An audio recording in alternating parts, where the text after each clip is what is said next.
మందు కనిపెట్టేవాడు గ్రేట్, అంతే కదా. అలా అది చదివాను కాబట్టి సైకాలజీ దాన్ని ఇప్పుడు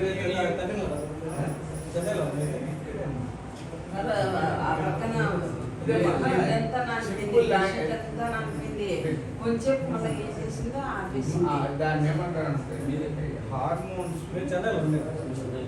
ఎదిగే వయసులో హార్మోన్స్ ఎక్కువైనప్పుడు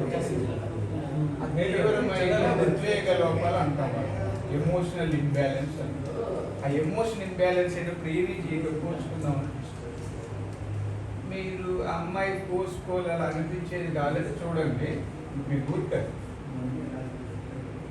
పీరియడ్స్ అయినా 10వ రోజు తర్వాత అలా ప్రవర్తన ఎక్కువ ఉంటుంది. పీరియడ్స్ ముందు 3-4 రోజుల ముందు ఆ ప్రవర్తన కావాలంటే రాసి పెట్టుకొని, ఇప్పుడు నేను చెప్పాను కదా ఆ అమ్మాయి ఎలా తిట్టడం ఆరవడం అది, మీకు పీరియడ్స్ అయితే లెక్క వేసుకుంటుంది 10 రోజుల తర్వాత. అప్పుడు ఈస్ట్రోజన్ అన్న హార్మోన్ ఎక్కువ అయిపోతుంది 10వ రోజు నుంచి 15 రోజుల వరకు. తర్వాత పీరియడ్స్ ముందు 2-3 రోజుల్లో కూడా అలా వస్తుంది. అప్పుడు ప్రొజెస్ట్రాన్ ఎక్కువ అవ్వడం వల్ల కండరాలు బిగించబడదు, దాంట్లో ఒక స్ట్రెస్ క్రియేట్ కోపం వస్తుంది. అది అందరూ ఆడవాళ్ళకి ఉంటుంది. ఆడవాళ్ళు మీకు కూడా అనుభవం ఉంది. ఇప్పుడు మా పిల్లలు అట్లా ఏమంటుంటే మామూలుగా వాళ్ళ నా కూతుర్లకు కానీ నాకు కానీ కడుపు నొప్పి ఎట్లాగో చూడలే మేము మామూలుగా.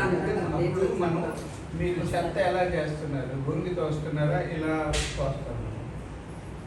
మేము ఇట్లా ఈ కాదు మరి గొంగి చీపుడుతో తోస్తున్నారు.